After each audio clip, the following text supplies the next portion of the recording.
What was your "why are you booing me? I'm right" moment? Story 1. 8th grade, science class. Teacher was trying to be tricky or something, I guess. Gave us a word problem that was something like, if you dig a hole 3 by 3 by 4 in the ground, how much dirt is in the hole? I raised my hand and said, nothing. There was no dirt in the hole. Her specific question was how much dirt was in the hole, not how big the hole was or what was left. I gave the right answer. There was no freaking dirt in the hole. She told me I was wrong. I pondered her answer, decided it didn't make sense, then raised my hand again. I was a studious nerd back then.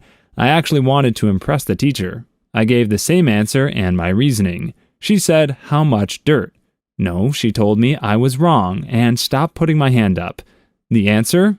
Air. There was air in the hole. Freaking air. I'm still angry. It's 30 years later, but I've still not forgiven her for embarrassing me and being wrong. What a crummy teacher. I think she should have rewarded him for thinking outside the box. After all, in my opinion, a teacher's main job is to inspire people to want to think creatively and solve problems. That's why, even though I was a math major in college, and I'd never ended up really using math in any of my careers post-college, I still used trigonometry to get a couch through my door once. Story 2. 4th grade. We had our first laboratory class, and we were learning about the lab instruments and basic safety. We were divided in around 4 tables with 6 students each, and each table had a flask with colored water in it. The teacher told us to, by turns, each one grab the flask and pretend to mix the liquid by spinning it.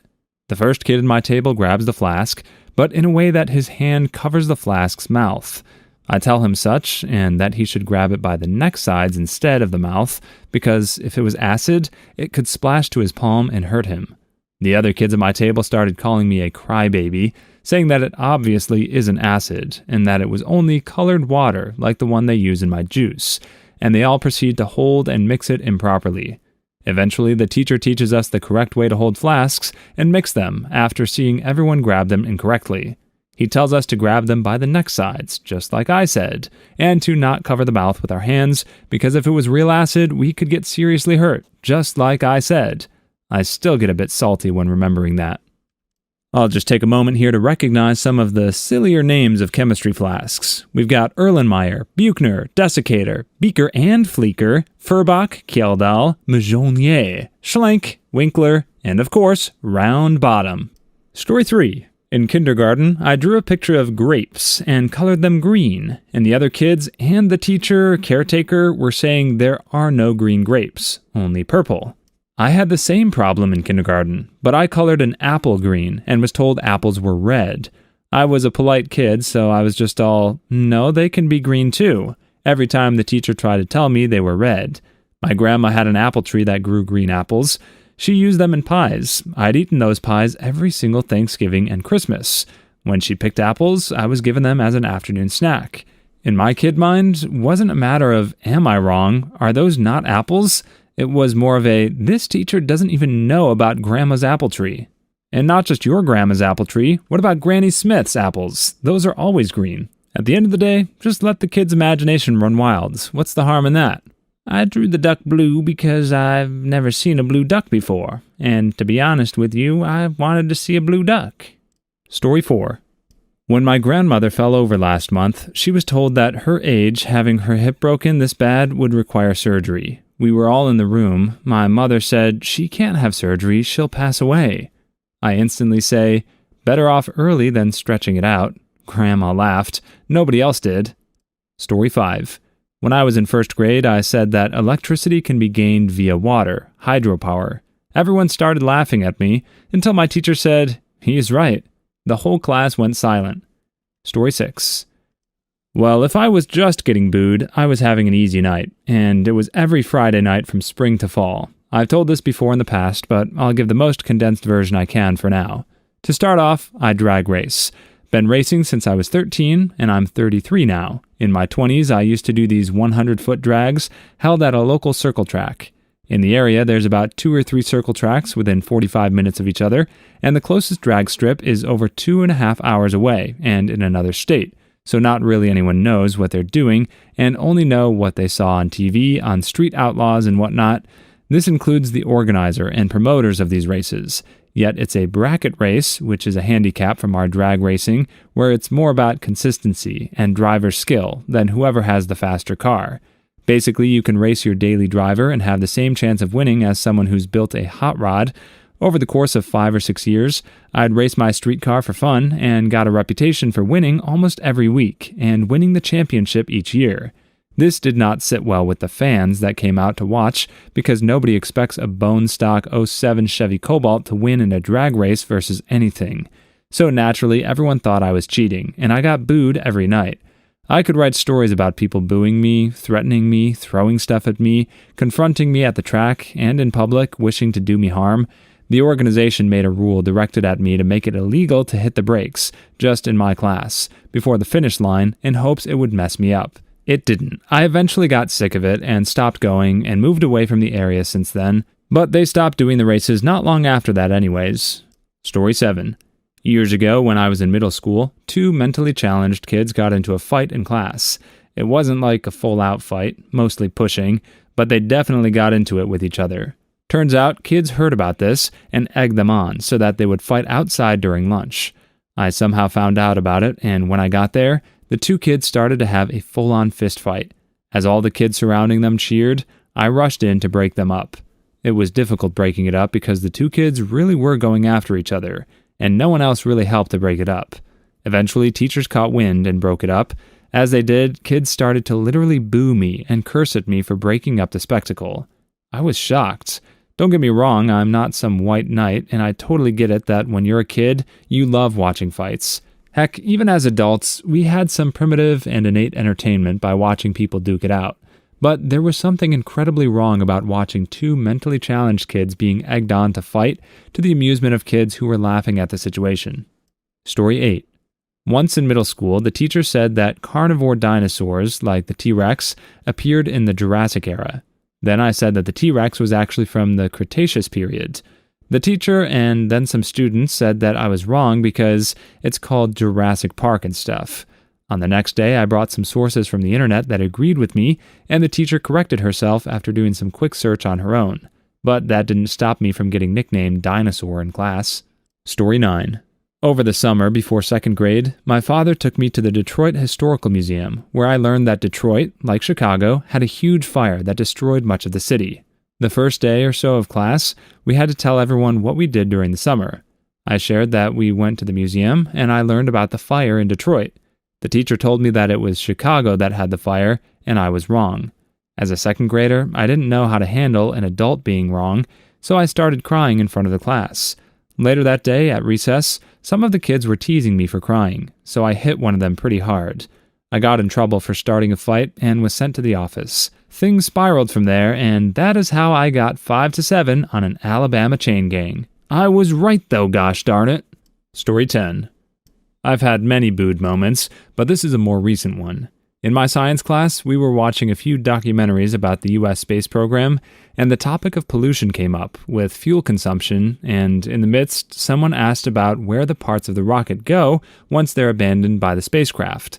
I commented how it just falls, and NASA pretty much just hoped that it didn't fall on people.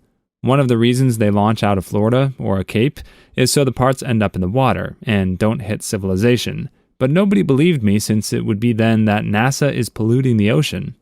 I thought a lot of it just burned up in the atmosphere when it was re-entering. But also, NASA definitely pollutes because there's such a thing called space debris, where there's just old decommissioned satellites flying about in space. Even right now, there's a bunch of old, useless metal orbiting Earth. Story 11. I'm going to start this off by saying I'm terrible at most sports. Something I am good at, though, is tactics. Anyways, I live in a country that is not famed for baseball. In fact, baseball isn't really all that known here, but for some reason my high school continues to this day to include baseball in its curriculum. Safe to say none of the teachers or students had anything but a basic grasp of the game. However, thanks mostly to my granddad, people in my family actually played and coached baseball at points in their lives, and although I had never really played, I knew how the game worked. But there's one moment that stands out. My class was playing baseball, and I was chosen to be the pitcher. Now, I can't throw very well, but I managed to strike out 3 people in the first inning, which I thought was pretty good, considering we were losing. Well, my friends thought otherwise and told me I was cheating. They got the teacher involved, and I was banned from pitching for the rest of the match. I still didn't understand.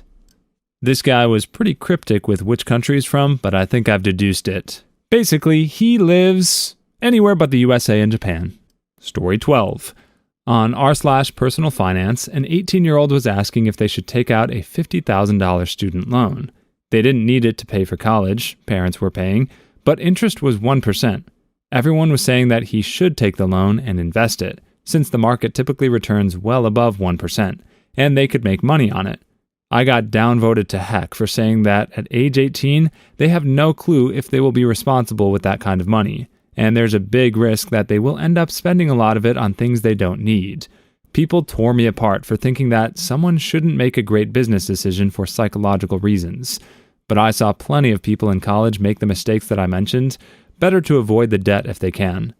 Edit. A couple people have asked about the legality of taking a student loan and investing it.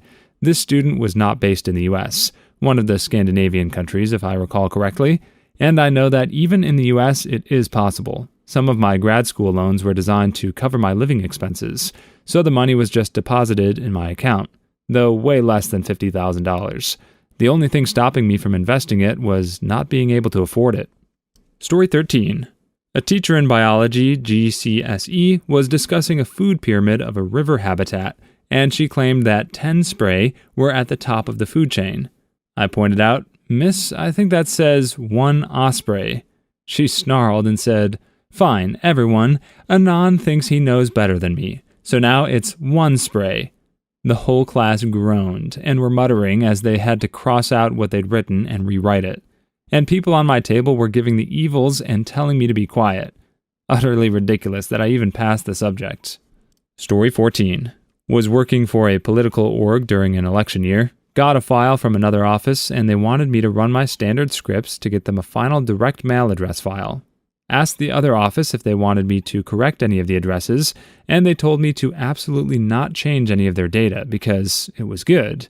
Told them that I really felt like their data needed to be checked, and was told by their office, their management, and my management that I should just do as I'm told. In the end, apartment building offices throughout the state received several hundreds of pieces of direct mail from the org. I knew their file didn't have apartment numbers listed for anybody, but I wasn't allowed to change it. Story 15. I recently decided to retire from a somewhat dangerous profession in order to better look after my mental health, but a lot of people didn't like it and thought I owed it to them to keep working. Story 16. When I suggested in high school that the science fair should be voluntary and not mandatory, since 90% of the people in the class do their projects at the last minute with their parents doing almost all of it. The teachers and my classmates told me I was wrong and how valuable the science fair was.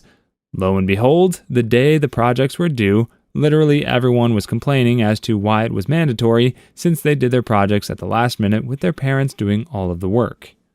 And it's for this exact reason that you will then have 10 different versions of the potato clock, the baking soda and vinegar volcano, and a bunch of old teeth or bones of some sort that, who knows how these kids acquired, are slowly rotting away in a vat of sody pop. Story 17.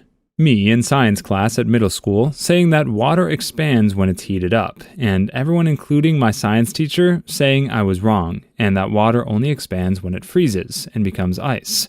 Water has its maximum density at 4 degrees. It expands both cooling and heating from that point. Exactly. My teacher and everyone else thought it only expands when it turns to ice. If that was the case, then when you boiled water, all the steam would sink to the bottom until you had a giant steam bubble. Story 18. I got downvoted like crazy for saying that a nurse told me that cold water and soap kills germs just as well as water when washing your hands. Linked some sources and everything. Then people started calling me a troll. Story 19. The question in history class was, who sacked Rome? And I raised my hand and answered, the Visigoths. Everyone laughed along the lines of, that's a ridiculous name, there's no such thing as the Visigoths, and that the Vandals sacked Rome, which is where we get the word vandalism from. While yes, the Vandals did sack Rome, so did the Visigoths in the year 410. Story 20. If a drunk woman doesn't have the agency to consent, then a drunk man doesn't have the agency to consent either. Does this mean two drunk people doing it is technically double assault? Depending on what laws you're going by, yes. I think some countries consider only penetration to be assault for some reason. Story 21. That concentration camps and extermination camps weren't the same thing under the Nazis. Americans liberated concentration camps, but never an extermination camp, as extermination camps were all in the East. I guess that really ticked off a lot of people when I said it. Story 22. I was working on a team of people building a race car. I told them a part that was technically strong enough should be built heavier to handle shock loads from bad track conditions. I got told I was a moron, and it would be fine. Someone else ran the numbers, and it would be fine. So I built the parts, put them on the car, and lo and behold, it broke, and the car ended up on its roof. You'd think that would be validation of my opinion, and people would agree that I was right. Not how it happened. I was the butthole because I built them, so it was my fault. Ooh, that sucks. That's why I try to get everything in writing, especially when I disagree with the directives. Everyone has to look out for themselves and cover their own rumpuses. Story 23. Grade 7, Canada. We were learning about medieval Japan in social studies class, basically history class. I made a comment that the Japanese bombed Pearl Harbor. A kid said it was the Germans, and some people backed him up. Teacher said she forgot who bombed Pearl Harbor, but it wasn't the Japanese. If only smartphones existed back then. Story 24. A professor in undergrad asked what the orbit speed of the space shuttle is. I volunteered 18,000 miles per hour. It's 17.5 actually, and he laughed and said absolutely not, and compared it to the speed of an airliner, about 500 miles per hour. Idiot. Story 25. In second grade, I joined the robotics club. One day we were learning about how an animal's bones affect the way animals move, and the teacher asked, "Give me examples about animals with spines." I said, "Snakes." She said, "Snakes are like worms and lack spines." Story 26. Class discussion on gay marriage in a sociology class in college, circa 2003. I stated the scientific fact that homosexuality has been observed in over 1,500 species, and basically got booed and laughed at. It's easy to forget just how bad things were less than 20 years ago. I had a kid in my Intro to Ethics class in college suggest, with a straight face, that if we allow gay marriage, then we might as well be allowing someone to marry their dog. The reaction from the class was evident, and this was a rural part of Kentucky, and the professor was just like, "I'll handle this one." Everybody calmed down, and proceeded to very politely and logically shut that BS down. Story 27. Me saying that Germany has a coastline, and everyone in class, including my teacher, disagreeing. Still remembering it over 12 years later. I had basically the same thing happen when everyone else in my class insisted that Africa wasn't attached to any other land and was actually a giant island. My response was, then why did they need to build the Suez Canal? That seemed to stump them. Story 28. I used to be a hockey ref, so all the freaking time. Story 29. I was once in a course in my college, and they had interesting social dynamics. It was primarily older white women, who were the alphas of the group. So we were doing a Latin American carol called Vamos Pastorcitos, and there was debate between them about the pronunciation of the C. I said the soft C is pronounced like an S. An old lady in the group said it was pronounced like the ch in cheese. I said, you're thinking of Italian. In Spanish, it's pronounced as an S, or in many European Spanish dialects, like a th. The choral conductor went with her churchy old lady friend, and they all pronounced it like, Vamos Pastor Cheetos. It still haunts me to this day. In grade 6, we were doing a concert, and Long Way to Tipperary was one of the songs. The teacher tried to get us to sing So Long to Leicester Square as Leicester. I told her how to pronounce it, and she sneered at me. How do you know? Just dripping with condescension. She'd apparently forgotten that I'd just spent a year in England, and was taken aback when I answered, because I was just there. Thankfully, she actually listened to me, but really, her pronunciation destroyed the rhythm, duh. This one would always trip me up with the steak sauce Worcestershire. I think it's actually meant to be Worcestershire. Story 30. I'm an absolute idiot, but I do have brief moments of intelligence, I swear. And one of them was my third grade teacher tried to teach us fractions, literally using the Monty Hall problem and jelly beans, and kept shaming me when I got it right. The Monty Hall problem is a bit of a mind mess, but it's essentially this. If you're on a game show with 3 doors, 2 of which have a goat behind it and 1 of which had a car, picking it right the first time has odds at 1/3. If the host opens one of the doors, revealing one of the goats, and asks if you want to switch your door pick, staying with your original door has odds 1/3, but switching is 1/2, shifting the entire equation. This is mind messy, but it's true. And I found out later that teacher kept making fun of me for saying it, when weirdly I was actually right. Going to haunt me forever. 2 quick edits. 1, it's 2/3, not 1/3. I remain an idiot. Number 2, the teacher didn't intentionally use the Monty Hall problem. They did it by accident by having jelly beans under paper cups, and would show us an empty paper cup to change the fraction, to what she claimed would be 1/2, 1/2. She was wrong, and weirdly enough, I was right, but she kept me in front of the class to use me as an example of getting it wrong. Story 31. Grade 12 law class. Trying to convince everyone in my class, except one other person, that cannabis had never killed anyone and would probably be legal within the next 15 years. I don't know what the deal was since almost everyone in the class smoked weed, but none of that matters because I live in Canada and weed was legalized within the next 15 years. So screw them. Story 32. In 5th grade, we have a problem on math class with mirroring images. It asked if you're driving in a car and look in the rearview mirror, how would you see the ambulance emblem if an ambulance car was driving behind you? I said you would see ambulance because, at least in my country, those signs are intentionally put on mirrored, so you can see it normally in a mirror. Everyone said I was stupid, even the teacher. I still remember it after 8 years. Story 33. I said on a thread a few weeks ago that you should be cautious of what you see and believe on the internet when it comes to matters concerning the Chinese, because China has invested so much in it. I was downvoted to oblivion, and got an angry comment. Is this what Jesus felt like? Please leave your story in the comments. I would love to make a video on them in the future. Also, don't forget to like and subscribe.